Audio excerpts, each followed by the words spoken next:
The Picture of Dorian Gray by Oscar Wilde. Chapter 8. It was long past noon when he awoke. His valet had crept several times on tiptoe into the room to see if he was stirring, and had wondered what made his young master sleep so late. Finally his bell sounded, and Victor came in softly with a cup of tea, and a pile of letters, on a small tray of old Sevres china, and drew back the olive satin curtains, with their shimmering blue lining, that hung in front of the 3 tall windows. "Monsieur has well slept this morning," he said, smiling. "What o'clock is it, Victor?" asked Dorian Gray drowsily. 1 hour and a quarter, monsieur." How late it was. He sat up, and having sipped some tea, turned over his letters. One of them was from Lord Henry, and had been brought by hand that morning. He hesitated for a moment, and then put it aside. The others he opened listlessly. They contained the usual collection of cards, invitations to dinner, tickets for private views, programs of charity concerts, and the like that are showered on fashionable young men every morning during the season. There was a rather heavy bill for a chased silver Louis Quinze toilet set that he had not yet had the courage to send on to his guardians, who were extremely old-fashioned people and did not realize that we live in an age when unnecessary things are our only necessities, and there were several very courteously worded communications from German street moneylenders offering to advance any sum of money at a moment's notice and at the most reasonable rates of interest. After about 10 minutes he got up, and throwing on an elaborate dressing gown of silk embroidered cashmere wool, passed into the onyx-paved bathroom. The cool water refreshed him after his long sleep. He seemed to have forgotten all that he had gone through. A dim sense of having taken part in some strange tragedy came to him once or twice, but there was the unreality of a dream about it. As soon as he was dressed, he went into the library and sat down to a light French breakfast that had been laid out for him on a small round table close to the open window. It was an exquisite day. The warm air seemed laden with spices. A bee flew in and buzzed round the blue dragon bowl that, filled with sulphur-yellow roses, stood before him. He felt perfectly happy. Suddenly his eye fell on the screen that he had placed in front of the portrait, and he started. "Too cold for monsieur?" asked his valet, putting an omelette on the table. "I shut the window." Dorian shook his head. "I am not cold," he murmured.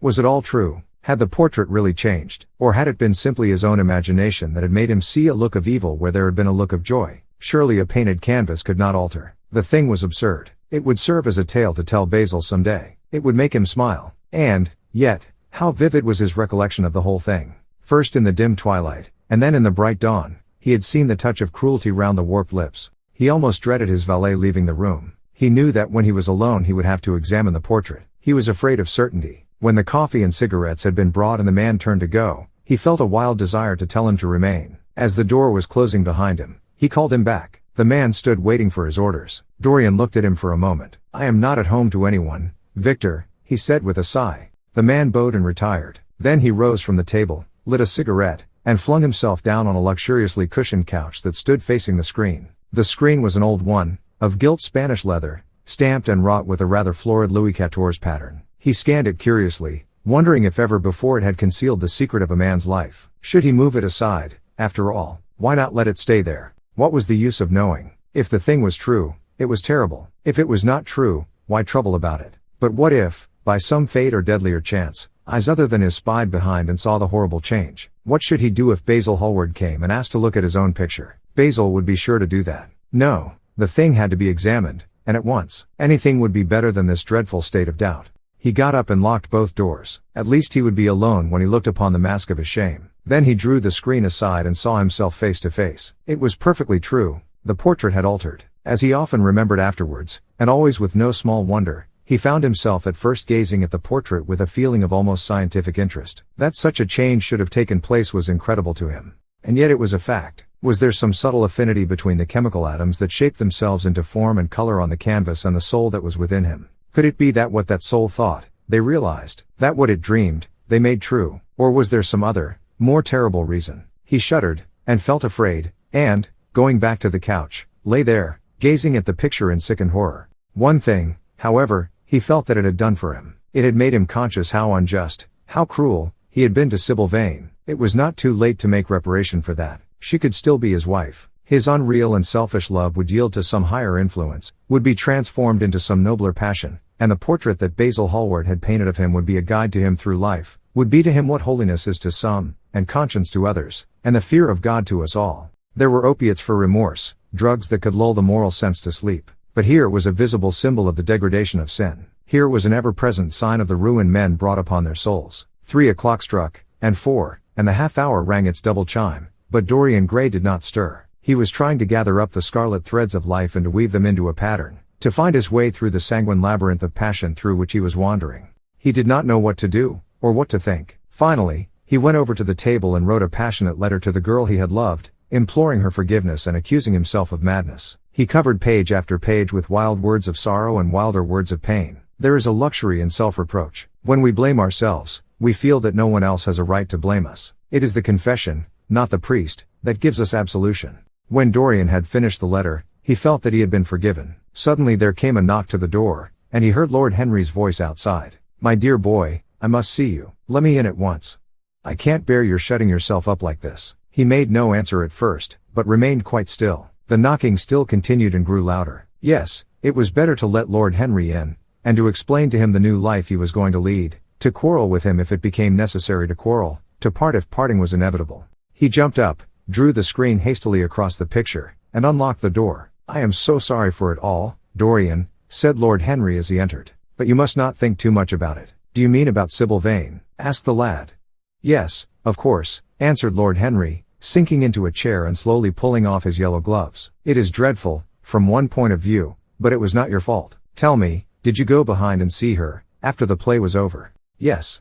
I felt sure you had." "Did you make a scene with her?" "I was brutal, Harry, perfectly brutal. But it is all right now. I am not sorry for anything that has happened. It has taught me to know myself better." "Ah, Dorian, I am so glad you take it in that way. I was afraid I would find you plunged in remorse and tearing that nice curly hair of yours." "I have got through all that," said Dorian, shaking his head and smiling. "I am perfectly happy now. I know what conscience is, to begin with. It is not what you told me it was. It is the divinest thing in us. Don't sneer at it, Harry, any more, at least not before me. I want to be good. I can't bear the idea of my soul being hideous." "A very charming artistic basis for ethics, Dorian. I congratulate you on it. But how are you going to begin?" "By marrying Sybil Vane." "Marrying Sybil Vane?" cried Lord Henry, standing up and looking at him in perplexed amazement. "But, my dear Dorian..." "Yes, Harry, I know what you are going to say. Something dreadful about marriage." "Don't say it. Don't ever say things of that kind to me again. 2 days ago I asked Sybil to marry me. I am not going to break my word to her. She is to be my wife." "Your wife?" "Dorian, didn't you get my letter? I wrote to you this morning, and sent the note down by my own man." "Your letter? Oh, yes, I remember. I have not read it yet, Harry. I was afraid there might be something in it that I wouldn't like." "You cut life to pieces with your epigrams. You know nothing then." "What do you mean?" Lord Henry walked across the room, and sitting down by Dorian Gray, took both his hands in his own and held them tightly. "Dorian," he said, "my letter, don't be frightened, was to tell you that Sybil Vane is dead." A cry of pain broke from the lad's lips, and he leapt to his feet, tearing his hands away from Lord Henry's grasp. "Dead? Sybil dead? It is not true.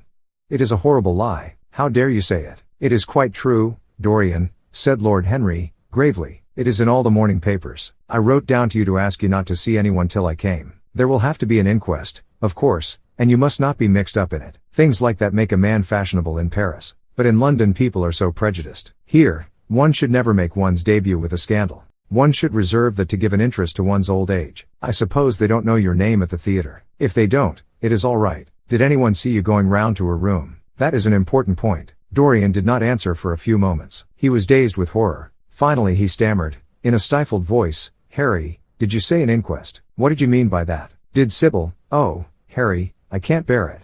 But be quick. Tell me everything at once." "I have no doubt it was not an accident, Dorian, though it must be put in that way to the public. It seems that as she was leaving the theater with her mother, about 12:30 or so, she said she had forgotten something upstairs. They waited some time for her, but she did not come down again. They ultimately found her lying dead on the floor of her dressing room. She had swallowed something by mistake, some dreadful thing they use at theaters. I don't know what it was, but it had either prussic acid or white lead in it. I should fancy it was prussic acid, as she seems to have died instantaneously." Harry, it is terrible," cried the lad.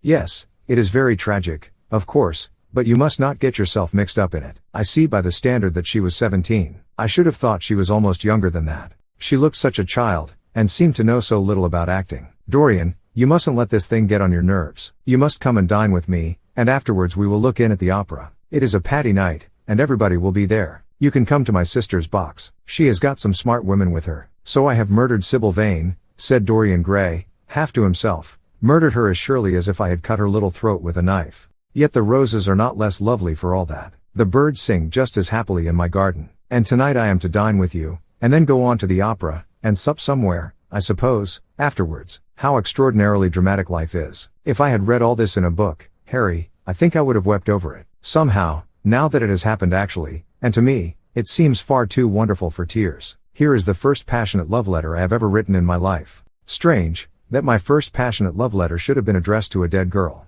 Can they feel, I wonder, those white silent people we call the dead? Sybil. Can she feel, or know, or listen? Oh, Harry, how I loved her once. It seems years ago to me now. She was everything to me. Then came that dreadful night. Was it really only last night? When she played so badly, and my heart almost broke. She explained it all to me. It was terribly pathetic. But I was not moved a bit. I thought her shallow. Suddenly something happened that made me afraid. I can't tell you what it was, but it was terrible. I said I would go back to her. I felt I had done wrong. And now she is dead. My God. My God. Harry, what shall I do? You don't know the danger I am in. And there is nothing to keep me straight. She would have done that for me. She had no right to kill herself. It was selfish of her. My dear Dorian, answered Lord Henry, taking a cigarette from his case and producing a gold laden matchbox. The only way a woman can ever reform a man is by boring him so completely that he loses all possible interest in life. If you had married this girl, you would have been wretched. Of course, you would have treated her kindly. One can always be kind to people about whom one cares nothing. But she would have soon found out that you were absolutely indifferent to her. And when a woman finds that out about her husband, she either becomes dreadfully dowdy, or wears very smart bonnets that some other woman's husband has to pay for. I say nothing about the social mistake, which would have been abject, which, of course, I would not have allowed, but I assure you that in any case the whole thing would have been an absolute failure. I suppose it would, muttered the lad, walking up and down the room and looking horribly pale. But I thought it was my duty. It is not my fault that this terrible tragedy has prevented my doing what was right. I remember your saying once that there is a fatality about good resolutions, that they are always made too late. Mine certainly were. Good resolutions are useless attempts to interfere with scientific laws. Their origin is pure vanity. Their result is absolutely nil. They give us, now and then, some of those luxurious sterile emotions that have a certain charm for the weak. That is all that can be said for them. They are simply checks that men draw on a bank where they have no account. Harry, cried Dorian Gray, coming over and sitting down beside him, why is it that I cannot feel this tragedy as much as I want to? I don't think I am heartless. Do you? You have done too many foolish things during the last fortnight to be entitled to give yourself that name, Dorian, answered Lord Henry with his sweet melancholy smile. The lad frowned. I don't like that explanation, Harry, he rejoined, but I am glad you don't think I am heartless. I am nothing of the kind. I know I am not.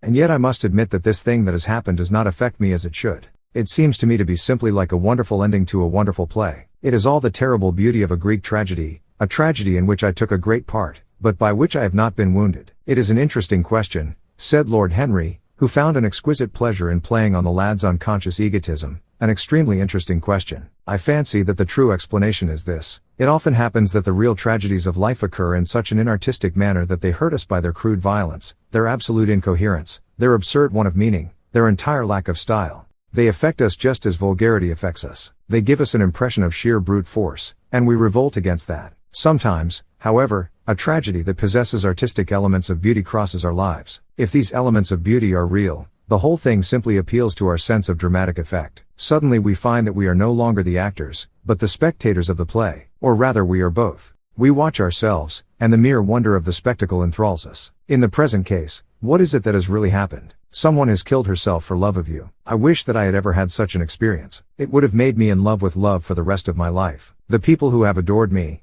there have not been very many, but there have been some, have always insisted on living on, long after I had ceased to care for them, or they to care for me. They have become stout and tedious, and when I meet them, they go in at once for reminiscences. That awful memory of woman. What a fearful thing it is, and what an utter intellectual stagnation it reveals. One should absorb the color of life, but one should never remember its details. Details are always vulgar. I must sow poppies in my garden, sighed Dorian. There is no necessity, rejoined his companion. Life has always poppies in her hands. Of course, now and then things linger. I once wore nothing but violets all through one season, as a form of artistic mourning for a romance that would not die. Ultimately, however, it did die. I forget what killed it. I think it was her proposing to sacrifice the whole world for me. That is always a dreadful moment. It fills one with the terror of eternity. Well, would you believe it? A week ago, at Lady Hampshire's, I found myself seated at dinner next the lady in question, and she insisted on going over the whole thing again, and digging up the past, and raking up the future.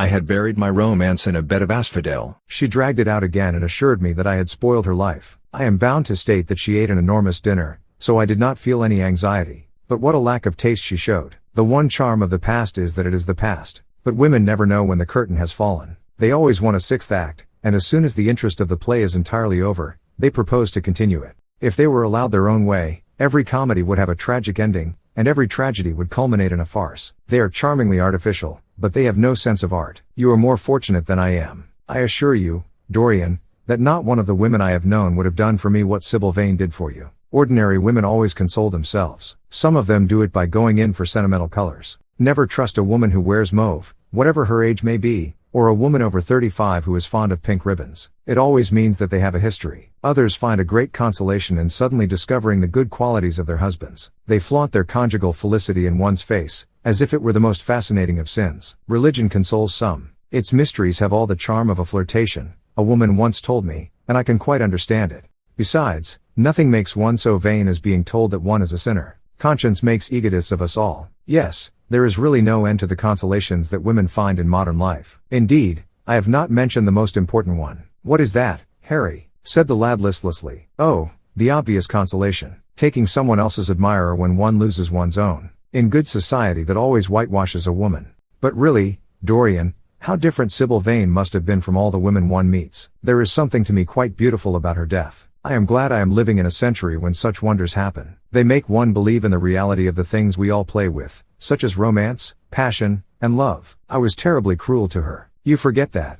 I am afraid that women appreciate cruelty, downright cruelty, more than anything else. They have wonderfully primitive instincts. We have emancipated them, but they remain slaves looking for their masters, all the same. They love being dominated. I am sure you were splendid. I have never seen you really and absolutely angry, but I can fancy how delightful you looked. And, after all, you said something to me the day before yesterday that seemed to me at the time to be merely fanciful, but that I see now was absolutely true, and it holds the key to everything. What was that, Harry? You said to me that Sybil Vane represented to you all the heroines of romance, that she was Desdemona one night, and Ophelia the other, that if she died as Juliet, she came to life as Imogen. She will never come to life again now, muttered the lad, burying his face in his hands. No, she will never come to life. She has played her last part. But you must think of that lonely death in the tawdry dressing room simply as a strange lurid fragment from some Jacobean tragedy, as a wonderful scene from Webster, or Ford, or Cyril Tourneur. The girl never really lived, and so she has never really died. To you at least she was always a dream, a phantom that flitted through Shakespeare's plays and left them lovelier for its presence, a reed through which Shakespeare's music sounded richer and more full of joy. The moment she touched actual life, she marred it, and it marred her, and so she passed away. Mourn for Ophelia, if you like. Put ashes on your head because Cordelia was strangled. Cry out against heaven because the daughter of Brabantio died. But don't waste your tears over Sybil Vane. She was less real than they are. There was a silence. The evening darkened in the room. Noiselessly, and with silver feet, the shadows crept in from the garden. The colors faded wearily out of things. After some time Dorian Gray looked up. You have explained me to myself, Harry, he murmured with something of a sigh of relief. I felt all that you have said, but somehow I was afraid of it, and I could not express it to myself. How well you know me. But we will not talk again of what has happened. It has been a marvelous experience. That is all. I wonder if life is still in store for me anything as marvelous. Life has everything in store for you, Dorian. There is nothing that you, with your extraordinary good looks, will not be able to do. But suppose, Harry, I became haggard, and old, and wrinkled. What then? Ah, then, said Lord Henry, rising to go, then, my dear Dorian, you would have to fight for your victories. As it is, they are brought to you. No, you must keep your good looks. We live in an age that reads too much to be wise, and that thinks too much to be beautiful. We cannot spare you. And now you had better dress and drive down to the club. We are rather late, as it is. I think I shall join you at the opera, Harry. I feel too tired to eat anything. What is the number of your sister's box? 27, I believe. It is on the grand tier. You will see her name on the door. But I am sorry you won't come and dine. I don't feel up to it, said Dorian listlessly. But I am awfully obliged to you for all that you have said to me. You are certainly my best friend. No one has ever understood me as you have. We are only at the beginning of our friendship, Dorian, answered Lord Henry, shaking him by the hand. Goodbye. I shall see you before 9:30, I hope. Remember, Patty is singing. As he closed the door behind him, Dorian Gray touched the bell, and in a few minutes Victor appeared with the lamps and drew the blinds down. He waited impatiently for him to go. The man seemed to take an interminable time over everything. As soon as he had left, He rushed to the screen and drew it back. No, there was no further change in the picture. It had received the news of Sybil Vane's death before he had known of it himself. It was conscious of the events of life as they occurred. The vicious cruelty that marred the fine lines of the mouth had, no doubt, appeared at the very moment that the girl had drunk the poison, whatever it was. Or was it indifferent to results? Did it merely take cognizance of what passed within the soul? He wondered, and hoped that someday he would see the change taking place before his very eyes, shuddering as he hoped it. Poor Sybil.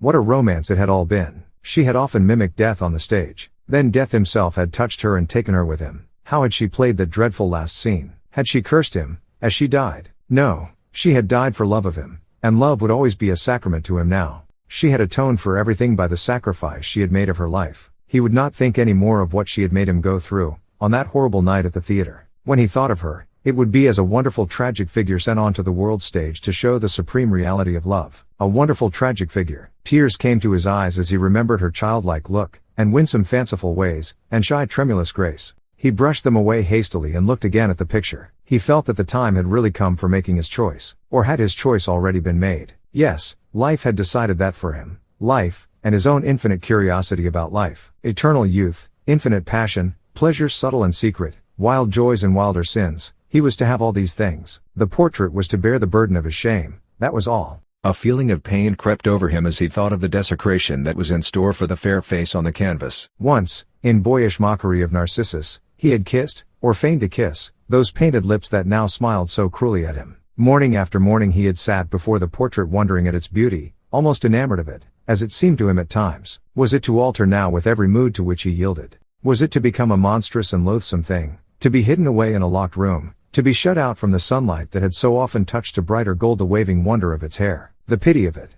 The pity of it. For a moment, he thought of praying that the horrible sympathy that existed between him and the picture might cease. It had changed in answer to a prayer. Perhaps in answer to a prayer it might remain unchanged. And yet, who, that knew anything about life, would surrender the chance of remaining always young, however fantastic that chance might be, or with what fateful consequences it might be fraught? Besides, was it really under his control? Had it indeed been prayer that had produced the substitution? Might there not be some curious scientific reason for it all? If thought could exercise its influence upon a living organism, might not thought exercise an influence upon dead and inorganic things? Nay, without thought or conscious desire, might not things external to ourselves vibrate in unison with our moods and passions, atom calling to atom in secret love or strange affinity? But the reason was of no importance. He would never again tempt by a prayer any terrible power. If the picture was to alter, it was to alter. That was all. Why inquire too closely into it? For there would be a real pleasure in watching it. He would be able to follow his mind into its secret places. This portrait would be to him the most magical of mirrors. As it had revealed to him his own body, so it would reveal to him his own soul. And when winter came upon it, he would still be standing where spring trembles on the verge of summer. When the blood crept from its face, and left behind a pallid mask of chalk with leaden eyes, he would keep the glamour of boyhood. Not one blossom of his loveliness would ever fade. Not one pulse of his life would ever weaken. Like the gods of the Greeks, he would be strong, and fleet, and joyous. What did it matter what happened to the colored image on the canvas? He would be safe. That was everything. He drew the screen back into its former place in front of the picture, smiling as he did so, and passed into his bedroom, where his valet was already waiting for him. An hour later he was at the opera, and Lord Henry was leaning over his chair. Thanks for watching. To watch more, subscribe.